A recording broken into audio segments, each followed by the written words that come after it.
Welcome to the Selling with Influence podcast, where we show you how to sell more of your products and services consistently, predictably, and profitably without having to offer discounts, quote lower margins, or compete on price in a race to the bottom just to get the business. My name is Dwayne Huff, founder and CEO of Influence Seminars, and I am your host. Hey guys, it's Dwayne Huff, and I'm so glad you decided to join me here for this episode because I'm super stoked about the content we're going to talk about today, because I had the opportunity today to sit down and visit with a customer, a client of mine who I've been working with for years. And when I first met them, we were doing negotiation skills training for their salespeople. And then we moved on to a variety of different training, including advanced sales training and all kinds of training that they needed in their particular business. But ultimately, it evolved into them turning into a business consulting client of mine. Yes, for a couple of years, my business evolved into doing business consulting. I don't do that currently, but this was one of my clients whenever I was a business consultant. And I did this because I'd known them for years. I saw the challenges and the complex issues that they were facing in their business. And I had some mentorship from some other business consultant that allowed me and prepared me to be ready to serve these guys on that level. And that was probably a year and a half ago whenever they were my business consulting client. And I just revisited with the guy today after being quarantined and stuck in the house for COVID, just to catch up with him, seeing how the business was going. And it was a great conversation for us to have. By the way, if you're watching the podcast, it looks like I'm standing up, and I am because I got a Varidesk. And so now I don't have to sit in my chair when I do this. My energy can come out. And hopefully that's communicating and coming across in the audio. But I asked the guy, I said, how's your business been going since this whole thing transpired? And he told me, he goes, at first it was challenging navigating it, but we've been doing really well. In fact, last year and the beginning of this year, we saw some tremendous things happening and we're much more profitable. And I asked him why. He said, well, honestly, because of what we went through whenever we were working with you as a business consultant, one of the things you had us do was segment our customers into category A customers, B customers, and C customers. And as you know, we resisted it. We pushed back on it. We did not want to do it. We were scared of it. He says, but it's worked, and I'm telling all of my clients about it. I'm telling all of my peers in my EO and some other networking groups that I'm a part of what we did, and it changed the game. Now, he said, the revenue dipped by, I think it was $2 million, but their profitability went up substantially. He didn't give me a number. I'm going to be circling back with him and having a conversation with him on the podcast in a later date. But he said, but when I first started working with them, he said, Dwayne, we have no problem raising revenue. We have no problem increasing revenue. We've done it consistently. That's not a problem. What I want, if I'm going to work with you as a business consultant, is for you to help me increase my profitability. I said, well, how did it happen? How did it work? He said, quite simply, we fired our customers. I said, what do you mean? I knew what he meant. I was just trying to pull it out, but I'll share it with you. He said, well, we segmented them to A customers, B customers, and C customers. C customers were taking all of our time, wasting all of our resources, asking for quotes and never engaging with us and not valuing us anything above and beyond a commodity. Our B customers did business with us pretty much consistently, but again, they were pressing us for price and they were trying to get better rates or negotiate us down, and it was just an uphill battle. But we knew if we nurtured them and took care of them, we could move them into the A category. The A category is people who truly about what we're doing. It's not about price. They listen to the value. They let us serve them and let us help them, and it's just a great working relationship. And so we fired the C clients, and then we started to look at our B clients, and we started to nurture those who would come along into the A group, and we fired the ones who wanted to be a part of the C group. And he says, as a result, life's been better, business has been better, profitability has come up, and we're doing much better from a profitability standpoint. So I'm very excited. I'm telling everybody that's what he said, and I was very excited that I was able to make a very small contribution into his business that is turning into actually be a very big contribution. So why do I tell you this? As sales professionals, as sales leaders, because I've seen this before. And I can't remember where I learned it the first time. It was probably when I was working with a huge organization, one of the Fortune 500s or somebody that I was doing training for, and I was on the inside listening to what they were saying.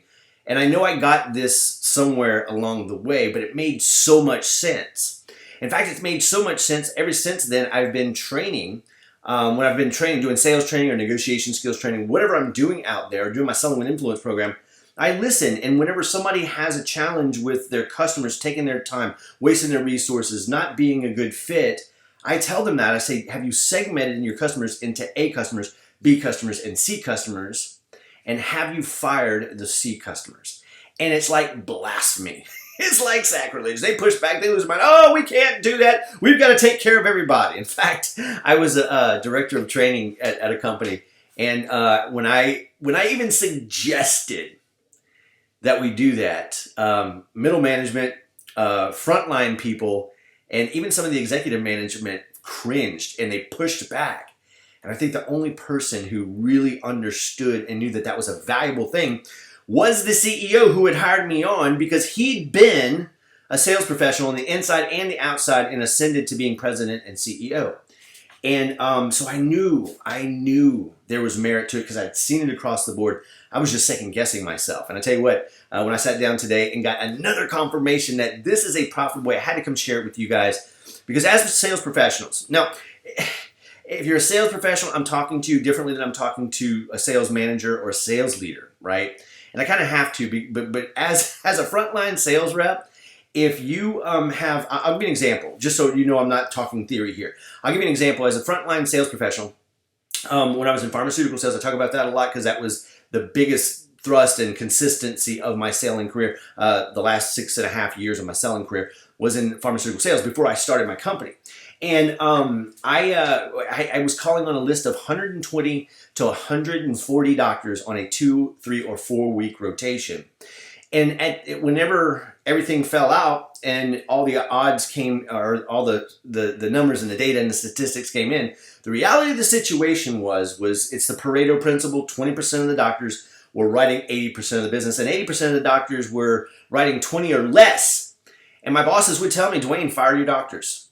If they're not responding to you, if they're not listening to you, if they're not spending time with you, if they're not writing a product, fire them. Spend more time with the people who are responding to you.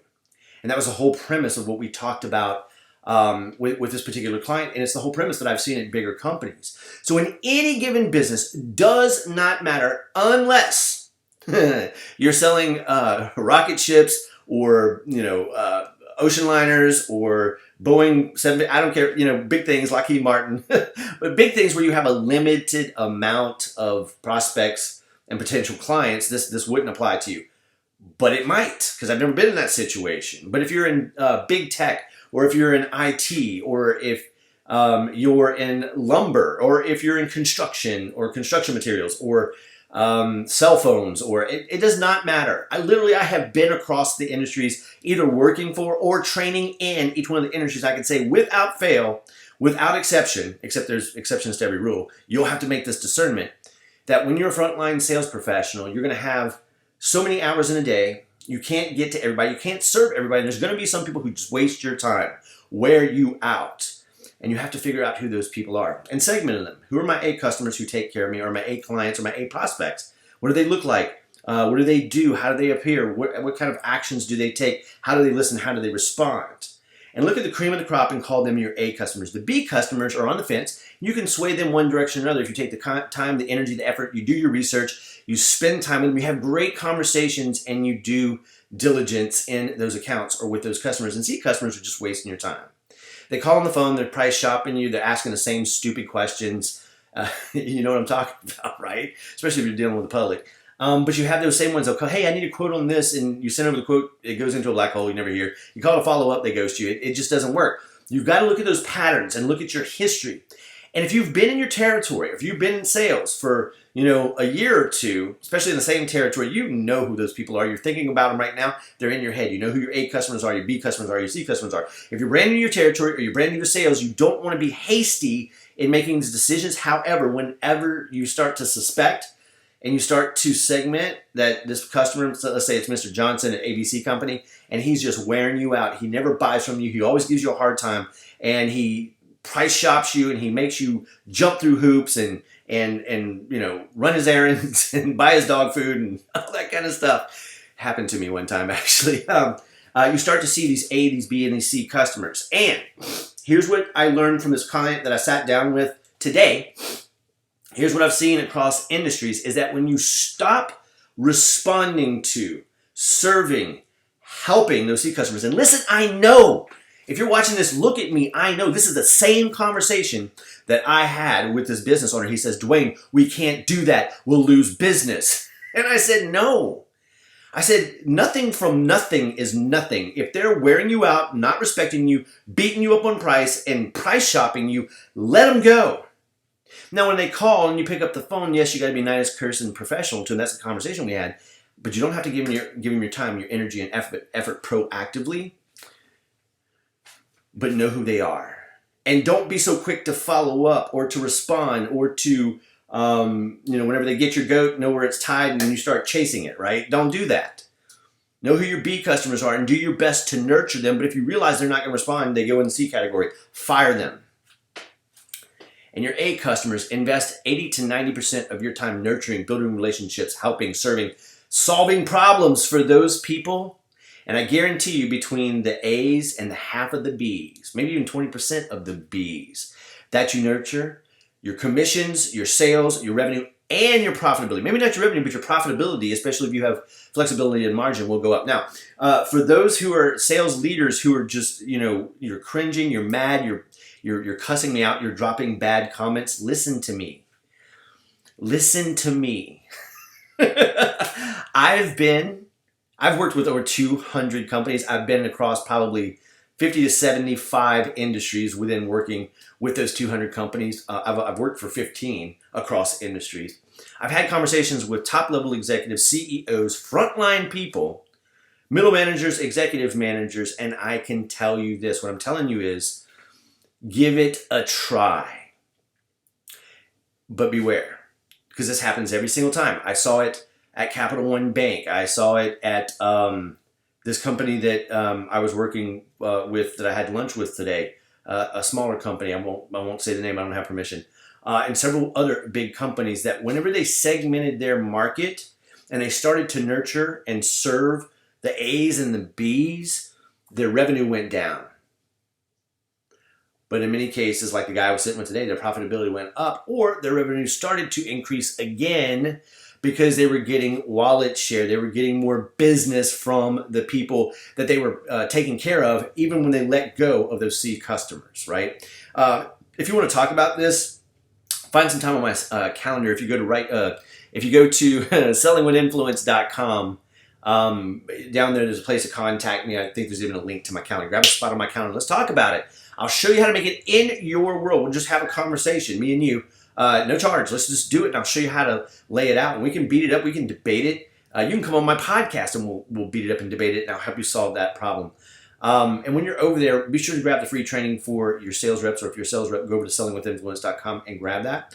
You can play it in your sales meetings and have great conversations. It'll get you some amazing results. So I hope that serves. I just wanted to tell you, fire your bad clients. They're not serving you. They're costing your money, time, effort, energy, and resources, when you can be serving the B and the A players, becoming more profitable and sell more consistently, predictably, and profitably. Because remember, you can write your own ticket. You just got to be willing to increase. Let me say that again. You can write your own ticket in sales. You've just got to be willing to increase your influence. Hope that serves. Share it with somebody.